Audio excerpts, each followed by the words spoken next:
World War II wasn't just fought on battlefields. It was lived, day by day, night, by ordinary men thrown into extraordinary situations. This is one of those stories, a real one. No movie exaggeration, no heroic shortcuts, just survival.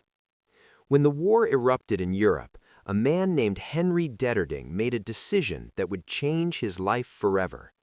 At a time when most men his age were considered past the frontline years, he stepped forward anyway.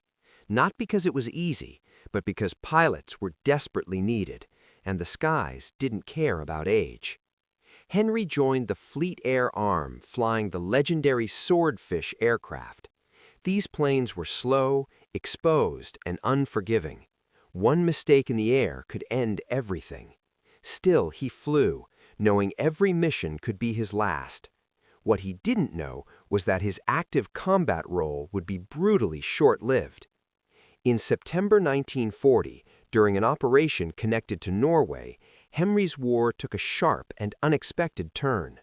A mission that was supposed to end with a safe return instead pushed him into enemy territory. Fuel ran low, options disappeared, and the war suddenly wasn't about flying anymore. It was about staying alive. Captured by German forces, Henry became something far more vulnerable than a pilot. He became a prisoner of war. That single moment, being taken captive, would stretch into 1,678 days and nights of captivity. Days marked by hunger, cold, exhaustion, and uncertainty. Nights filled with fear, boredom, and the quiet mental battle of not giving up. Camps, forced marches, cattle trucks, sickness, loss, all of it became part of daily life. This isn't just a POW story, it's a record of endurance, of how the human mind adapts when freedom is stripped away, of how small things, a hot drink, a scrap of bread, a shared joke, can mean everything when hope is in short supply. The story you're about to hear comes directly from real experiences, later documented for family and close friends. It follows Henry from the moment his war changed direction, through years behind barbed wire, all the way to the day freedom finally returned. No dramatics, no shortcuts, just one man's journey through the longest chapter of his life. This is 1,678 days and nights as a prisoner of war.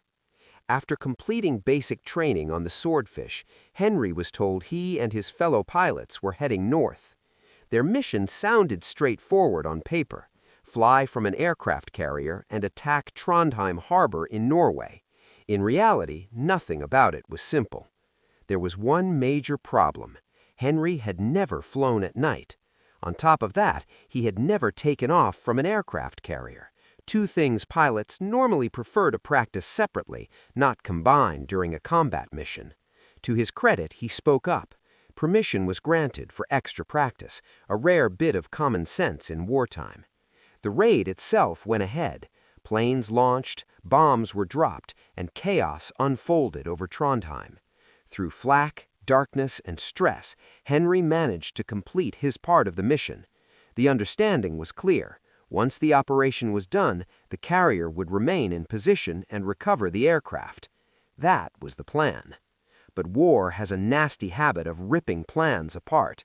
As Henry turned back toward what should have been his lifeline at sea, the empty horizon told him something was wrong. The carrier was gone. No lights, no signal, no silhouette in the darkness. It hadn't waited. It had already turned south and raced back toward Scotland. Now the situation was critical. Fuel levels were dropping fast. Reaching Scotland was no longer an option. Henry briefly considered landing in Sweden, which was technically neutral, but neutral didn't mean safe. He remembered how neutral countries had interned pilots in the previous war. That would mean captivity, just without the Germans.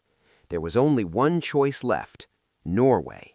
As they crossed back over land, tension filled the cockpit. Navigation became a mess. The observer struggled to determine their exact position.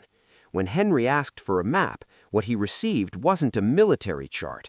It was a school atlas, not exactly confidence-inspiring when flying a combat aircraft in enemy territory. Still, they landed.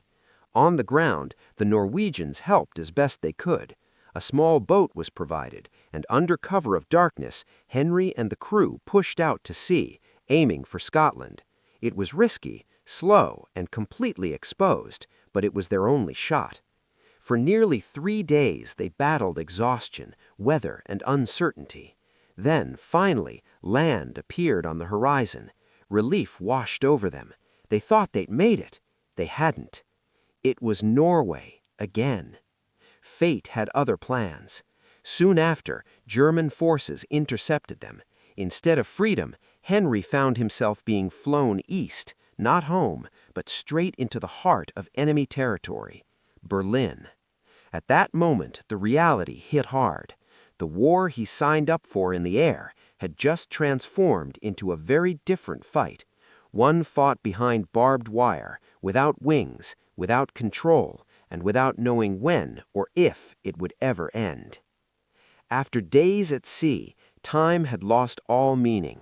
Hunger, cold, and exhaustion blurred together as Henry and the crew pushed on in their small boat.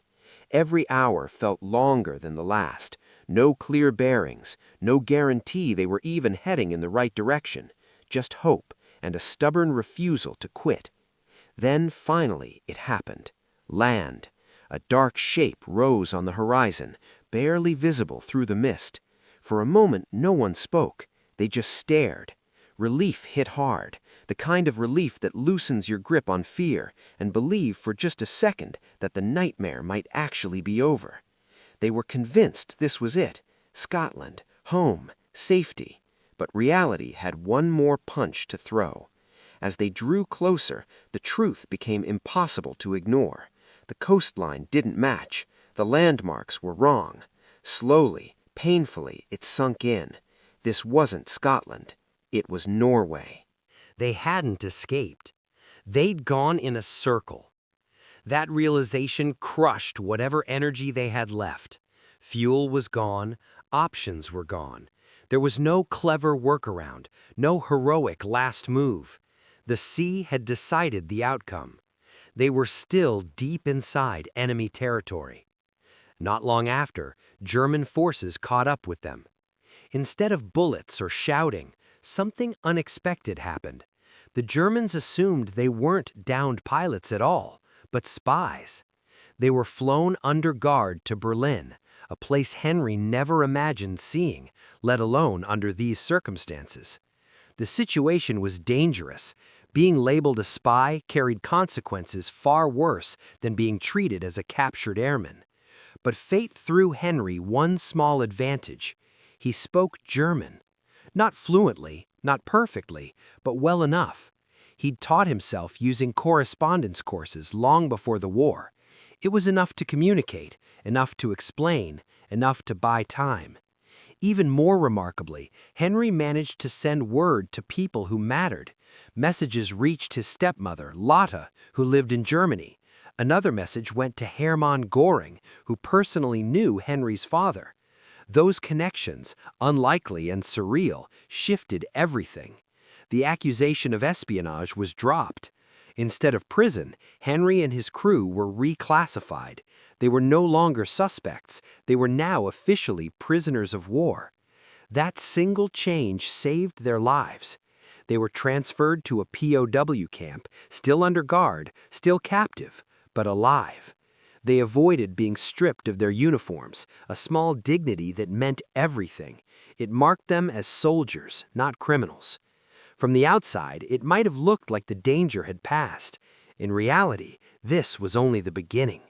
The flight was over, the sea was behind them, but a new battle had just begun, one that would last years, measured not in missions or miles, but in days survived behind barbed wire. And it all started with that one moment at sea, when land finally appeared and turned out to be the wrong one. Years after the war had finally ended, Henry chose to put his memories down on paper. Not for the public, not for history books, just for family and close friends. He titled it, "For You, the War is Over." The title sounds calm, almost peaceful, but what followed inside those pages was anything but. This part of the story takes us away from the skies and straight into captivity. Henry and his fellow airmen had been captured off the Norwegian coast in September 1940. From that moment on, their lives became a cycle of movement, confinement, and waiting. They were transferred from one POW camp to another, never staying long enough to feel settled, never knowing where they'd be sent next. Eventually, Henry spent the final 2 years of the war at Stalag Luft III, a camp that would later become infamous. Life there wasn't about heroics, it was about routines, roll calls, counting days, fighting boredom and despair as much as hunger and cold. As the war dragged on and the Russian advance pushed westward, the camps were emptied. Prisoners were forced onto long marches, often in freezing weather, carrying only what they could manage on their backs. There was no room for sentimentality. If you couldn't carry it, you left it behind. Henry was forced to abandon some of the most personal things he owned, including the diaries he had kept for 4 years. Pages filled with thoughts, fears, and daily survival simply disappeared along the road. What remained were memories burned deep enough that they didn't need paper. What he carried instead was brutally practical. 1 shirt, 1 vest, 1 pair of trousers, 6 pairs of socks, 2 towels, a sleeping bag, a shaving kit, gym shoes, cigarettes, and matches. That was it. Everything else was excess. January 1945 was unforgiving. He wore layers upon layers just to keep moving. 2 jerseys, a tunic, a greatcoat, gloves stacked over gloves. There was a quiet understanding among the men that the war had to be nearing its end, and that they just needed to hold on a little longer. Food during this time was barely food at all. Red Cross parcels kept them alive. German rations were irregular and thin. Black bread, margarine, sometimes nothing. The men improvised, shared, joked when they could. Survival became a group effort. Despite everything, Henry refused to let himself fall apart. He pushed himself to stay active, encouraging younger prisoners to exercise, to run when possible, to keep their bodies and minds from slipping into defeat. It wasn't about strength, it was about sanity. For You, the War is Over wasn't written to glorify suffering. It was written to remember it honestly, to capture what it felt like when the world narrowed down to the next meal, the next step, the next sunrise. For Henry, the war didn't end with victory announcements or parades. It ended slowly, one exhausting day at a time, until freedom finally arrived. By early 1945, survival wasn't about bravery anymore. It was about weight. When the forced marches began, every prisoner was told the same thing: carry only what you absolutely need. No extras, no memories, no just in case. If you couldn't carry it all day, every day, it didn't go with you. Henry took stock of his world and reduced it to the bare minimum. 1 shirt, 1 vest, 1 pair of trousers, 6 pairs of socks, 6 handkerchiefs, 2 towels, a sleeping bag, an air pillow, a basic washing and shaving kit, a small box with studs, pins, and scissors, 1 pair of gym shoes, 800 cigarettes, 4 boxes of matches. That was his entire life. On top of that, each man received a Red Cross parcel weighing about 10 pounds. It wasn't luxury, but it was survival. Those parcels would later mean the difference between walking and collapsing. What Henry wore mattered just as much. It was January 1945, and the cold didn't play fair. 2 sweaters layered under an airman's tunic, khaki trousers, a heavy greatcoat, a scarf, a naval cap, 2 pairs of gloves, 2 pairs of socks. It still wasn't enough, but it was all he had. There was an unspoken understanding among the men as they adjusted their packs and tightened straps. The war had to be close to ending. It had to be. No one said it out loud, but everyone believed it, because believing was the only thing keeping them moving. Every extra ounce mattered. Every step felt heavier than the last. Items that once seemed important were abandoned without ceremony. Books, keepsakes, letters, even Henry's own diaries, 4 years of written survival, were left behind along the road. Not because they didn't matter, but because staying alive mattered more. The march wasn't just physical, it was mental. The sound of boots on frozen ground, the constant hunger, the ache in the shoulders from carrying too much for too long, and the quiet calculation every man made in his head: can I make it to the next stop? The bare essentials weren't just objects, they were a mindset. Strip life down to its core. Eat when you can, sleep when allowed, keep moving. Henry understood something simple but powerful. If he could keep walking, the war hadn't beaten him yet. And as long as he was still walking, freedom was still possible. Food on the march wasn't about taste anymore. It was about fuel, and sometimes just about illusion. Most days, the only thing standing between the prisoners and complete exhaustion were the Red Cross parcels. When those ran low, everything else felt like a gamble. That's when Kriegi cake appeared. It wasn't a recipe you'd find in any cookbook. 2 POW cooks had thrown it together from whatever scraps they could salvage.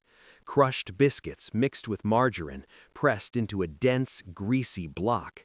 It didn't look great, it didn't smell great, but it worked. Kriegi was POW slang, pulled from the German word Kriegsgefangener, prisoner of war, and Kriegi cake became a symbol of camp survival. Ugly, improvised, but absolutely essential. German rations showed up whenever they felt like it. Most of the time, that meant coarse black bread, heavy, dark, and tough enough to feel like it fought back when you bit into it. Sometimes there was margarine, sometimes there wasn't. That was it. No hot meals, no real coffee, no seconds. If you wanted a warm drink, you had to rely on kindness, not orders. As the column passed through small villages, mostly older civilians rushed out with cans and kettles of hot water. According to Henry, these people responded nobly. They didn't ask questions, they didn't hesitate, they just helped. What surprised everyone was the guards. By now, they didn't care much anymore. The war was clearly slipping away from them, and discipline was fading fast. POWs mixed freely with civilians, filling cups, warming hands, clinging to small moments of humanity. Hunger changed everything. A bite of Kriegi cake became something to plan around. Black bread was broken into pieces and saved for later, sometimes eaten slowly just to stretch the feeling of being full. Food wasn't shared equally, it was shared carefully. Everyone knew tomorrow might be worse. There was no complaining, no energy for it, just quiet chewing, careful swallowing, and the hope that the next village would bring another kettle of hot water. In a strange way, these meals did more than feed the body. They reminded the men that not everyone had stopped caring, and sometimes that mattered just as much as calories. Sleep. For the POWs, it was more precious than rations, more coveted than news from home, but it was also unpredictable. Some nights a barn, some nights a shed already housing 5 miserable horses. Not exactly 5-star accommodations. Then came the occasional miracle, the stud farm of Graf von Arnhem. This was the kind of place that made a man forget for just a few hours that he was on the run, marching through Germany with nothing but a pack on his back. The Graf personally ensured the prisoners were comfortable. Straw bedding in a large coach house became their temporary luxury. Radiators hummed warmth along the walls, and, hold on to your imagination, a real bathroom with running hot water. Henry later joked that long lines of Kriegis queued all day just for a soak. It wasn't just about comfort, it was morale. For hours, men who'd been crawling on the edge of exhaustion got to stretch out, to feel clean, to remind themselves they were still human. By the next morning, it was back to the grind. Miles of marching, blisters, fatigue. But that one night lingered in their minds like a bright spot in a gray, endless tunnel. It was proof that even in captivity, small luxuries could feel like victory. And as long as he was still walking, freedom was still possible. The march was relentless, backpacks biting into shoulders, cold gnawing at every exposed inch, and hunger, man, it was gnawing too. Henry plopped down on his pack, utterly spent, feeling like he might collapse mid-step. What did he eat? A crust of bread, some bully beef, and snow. Yeah, snow. Melted, frozen, gritty snow mixed with that tin of canned meat. It was survival food, not gourmet, but at that moment, it was everything. Around him, whispers of frostbite and pneumonia floated like ghosts. Some guys were down for the count, but Henry, iron constitution, sheer stubbornness, and a mindset that refused to quit kept him moving. Escape might have been easy. Guards had lost interest, and anyone could have slipped away. A few tried, most came back. Why? Because the comfort of the column, as miserable as it was, still beat wandering alone in the icy hell. Even in this hellish mix of snow and tinned beef, there was a strange sense of camaraderie. Men shivering side by side, sharing stories, chewing what little food they had. It was gritty, raw humanity at its finest. By the end of that half-hour rest, Henry lifted himself, stuffed the crust back into his pack, and kept marching. Because survival wasn't optional, it was the only plan they had. The last stretch hit like a punch to the gut. 2 straight days jammed into cattle trucks, not a comfy ride, not even close. 37 guys, all fried from the march, squished in like sardines, the air thick with sweat, grime, and sickness. Some were really rough shape, bilious, stomachs twisting, groaning non-stop on the floor. Henry? Surprisingly sharp, still standing, still moving, still breathing like a machine that refused to quit. The guys lit up their Kriegi lamp, a legendary hack, a Red Cross tin, melted margarine, a floating wick. Dim, flickering light casting shadows on the walls, but enough to see. Sleeping was a puzzle, head to tail, overlapping like packed sardines in a can. It wasn't comfort, hell no, but it worked. Everyone got a few moments to lay down, legs stiff, back sore, hearts pounding with the sheer misery of it. Eventually, they hit Westerminski. Sparse camp, barely any furniture, no beds, chairs, tables, or stoves. A few shavings on the floor became their beds. The sick kept groaning, exhausted. Small victories came slowly. A stove, a handful of wood for 40 men at a time, water rationed to a tin jug for a dozen guys. Every day was a test of grit. Every meal, half Red Cross rations, black bread, scarce eggs, and American cigarettes as currency. Letters? Forget it. No address, no way to send a word. The German excuse? We don't know. But hope? That stubborn fire never died. RAF planes overhead, news of the Allies creeping closer, whispers that the war's end was near. Henry tightened his pack, squared his shoulders, and kept marching, one foot in front of the other. Pain, hunger, cold, none of it mattered. The push wasn't over until freedom hit. By the time the men hit the sleeping stretch, every ounce of energy was fried. Space? Non-existent. They lined up head to tail, overlapping like sardines in a tin.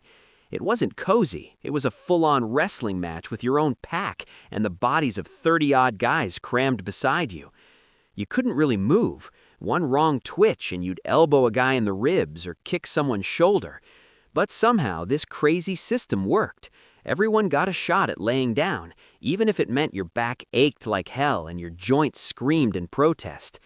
The smell? Forget about it. Sweat, mud, grime, stale bread, a hint of smoke from the Kriegi lamps.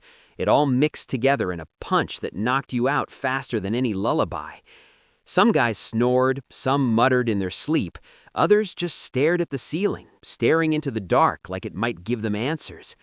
But here's the thing. Even packed like cargo, even aching and starving, Henry and the crew slept with one thing in mind: Freedom was close, and this sardine-style nightmare was just another hurdle to clear. Every cramped night brought them a step closer to daylight, a step closer to breaking out of the nightmare. Enduring it wasn't optional, it was survival. And when morning came, back stiff and muscles screaming, they'd pack up and hit the road again, ready to fight through whatever hell awaited next. When Henry and the other guys finally stumbled into Westerminski, it wasn't exactly paradise. Bare bones doesn't even start to cover it. No beds, no chairs, no tables, no heat, no light, basically just walls and cold air. For a bunch of guys who'd been living out of their packs and marching through mud and snow, it felt like stepping into a ghost town. They hustled to make themselves a little corner of comfort, piling up wood shavings to sleep on, but the smell of damp and sweat never left. Most of the men were sick, running stomachs and fever from the marches, and exhaustion sat heavy on everyone like a wet blanket. Over time, little improvements trickled in, some furniture, a stove, but nothing was yours. Beds had to be shared, heat rationed, and every bit of wood for warmth meant marching outside in the cold to fetch it. 12 to 16 guys shared a tiny tin jug for hot water. Shower? Forget it. Henry had one in 16 days. Laundry? One cold tap, one chance in over 2 weeks. But even in this bleak, stripped-down camp, a sense of order started to creep in. Guys were surviving, adapting, and holding on to whatever scraps of dignity they could. And through it all, the Red Cross parcels remained a lifeline, like tiny care packages from the outside world that reminded them freedom wasn't just a dream, it was out there, waiting. Westerminski wasn't luxury, it was endurance training for the soul. Every day in that camp tested their patience, grit, and sheer will to survive. And Henry, like always, kept his eyes on the prize. The war would end, and one day they'd walk out free. At Westerminski, hygiene was basically a cruel joke. The only shower was a good half-mile from the barracks, and forget privacy. It was a shared, freezing hose out in the open. Guys lined up, shivering in the cold, while snow or mud clung to their boots. Henry, he lucked out with exactly one shower in 16 days. Yeah, you read that right, 16 days. Washing clothes wasn't much better. One cold tap, a handful of soap, and whatever water you could lug back in a tin jug for yourself. The routine was brutal, but everyone adapted. Some guys got creative with their little hacks, sneaking a bit of warmth from stoves or swapping clothes to stretch a clean pair further. Every step to that shower reminded them comfort wasn't coming to them. They had to claw it from the bare minimum, and even the tiniest relief, hot water, a scrub, a shave, felt like a luxury. It wasn't just about getting clean, it was about holding on to some shred of dignity in a place that had stripped everything else away. And through it all, Henry kept his focus sharp. One shower in 16 days didn't break him. It reminded him how much he wanted to get out, back to freedom, back to life beyond those wire fences. Every trek, every frozen step, every splash of icy water fueled his determination to survive. Life behind the wire had its own twisted economy, and the black market ran the show. German guards and POWs quietly swapped goods, bread and eggs for American cigarettes, a little lifeline in a world starved for basic needs. Official rations were meager, and Red Cross parcels were only half enough to keep anyone truly alive, so these hush-hush trades weren't just convenient, they were survival. Henry watched the deals go down with a mix of amusement and necessity. Cigarettes, once just a vice, now felt like currency.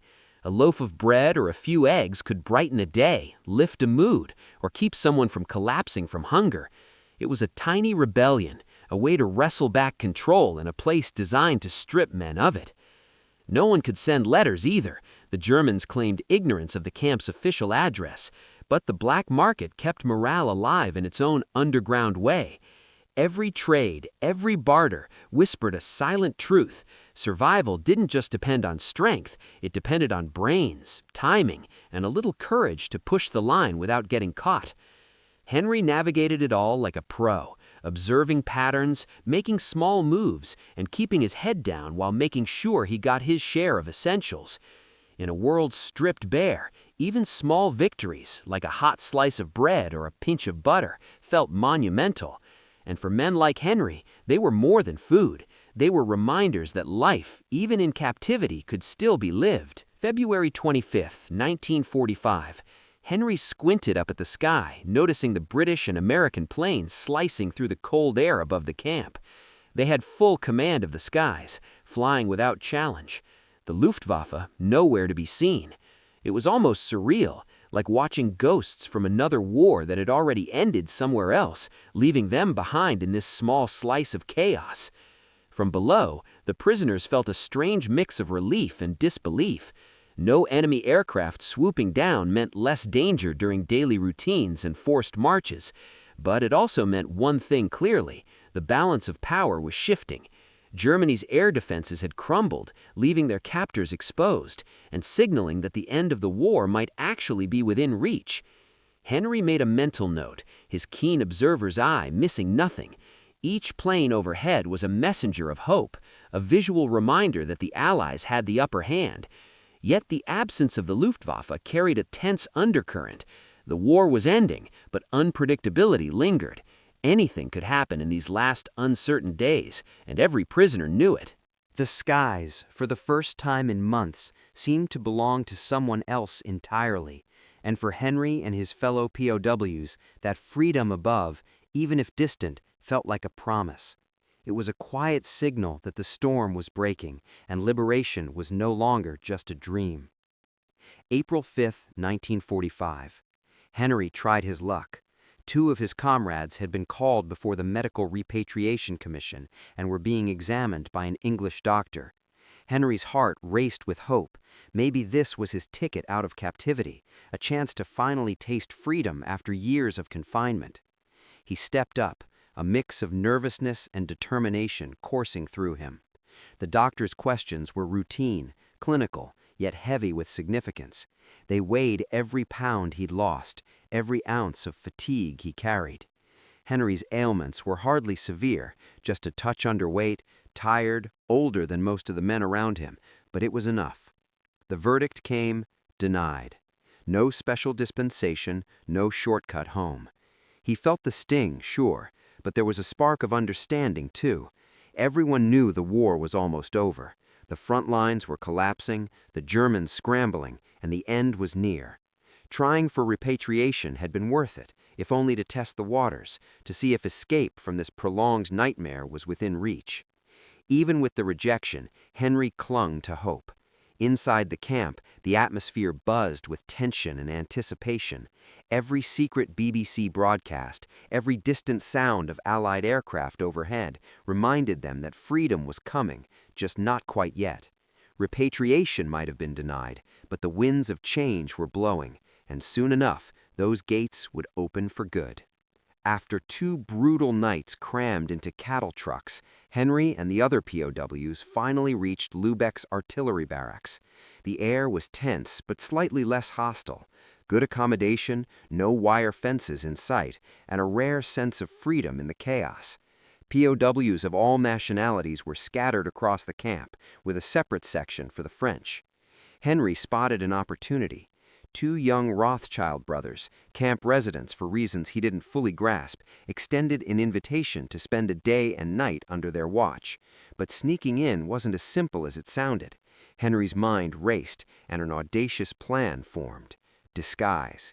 He donned the uniform of a Polish orderly, tucked a soup container under his arm, and strutted past the guards with measured confidence. Each step was a delicate gamble. The slightest slip would blow his cover. But the ruse worked.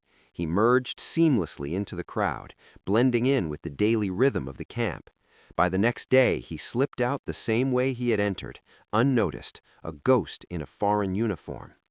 It wasn't just a clever trick, it was a fleeting taste of control, a sliver of agency in a life dominated by rules, marches, and rigid surveillance. In those tense hours, Henry felt almost untouchable, a reminder that courage and quick thinking could turn the tides, even in the darkest moments. A week after his clever escape as a Polish orderly, Henry could feel the tension in Lubeck reaching a boiling point. The news trickling in was unbelievable. Most of Germany was already in Allied hands.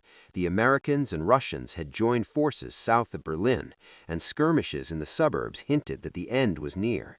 It was hard to believe, but hope was whispering. The war could really be over soon. The suspense was electric. Every rustle outside the barracks, every distant roar of artillery made the prisoners' hearts race. Were they about to be liberated or dragged off for yet another grueling march? For months, Henry hadn't received a single letter. The last news from home was dated November 11th, 1944. But the skies were alive with British planes, signaling the shifting tides of war.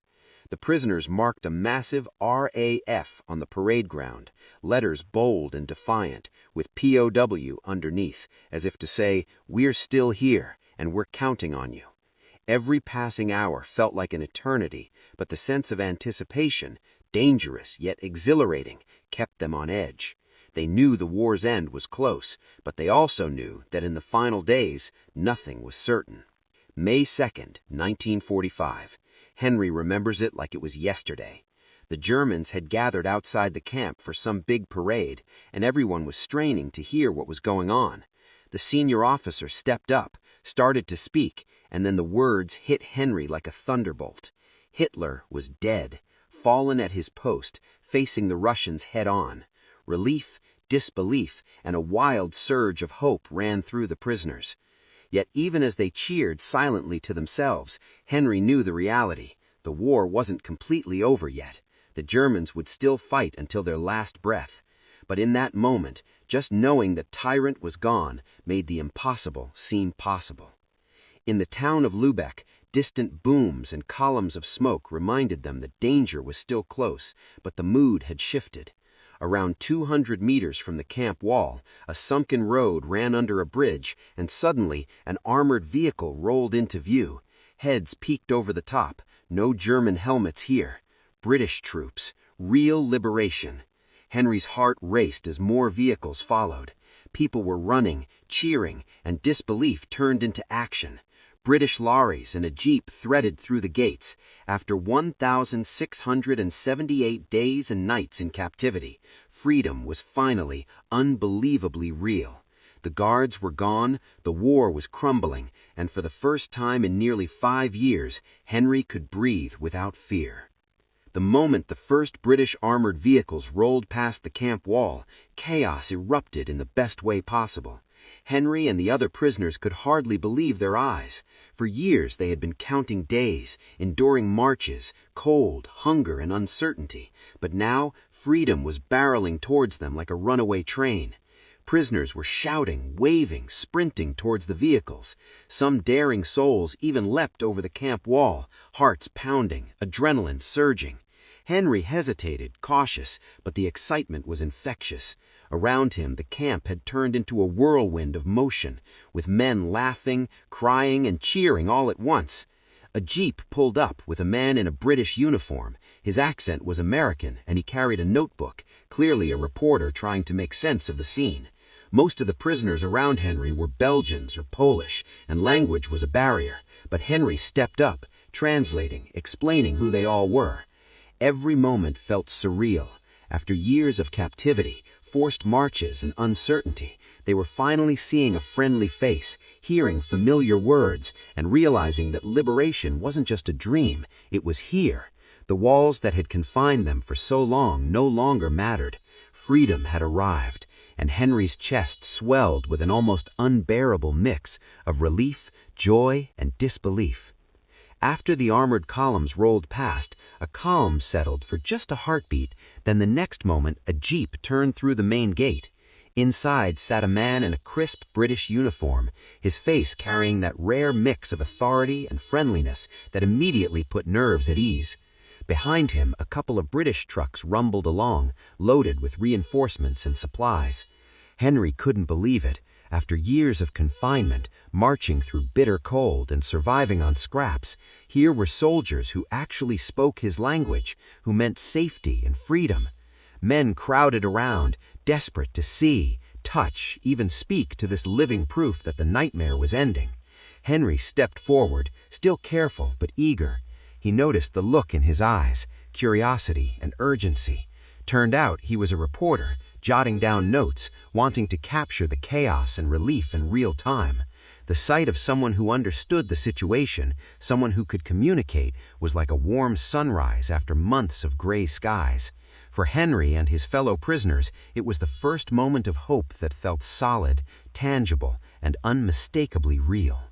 If this story feels real to you, definitely share your thoughts in the comments.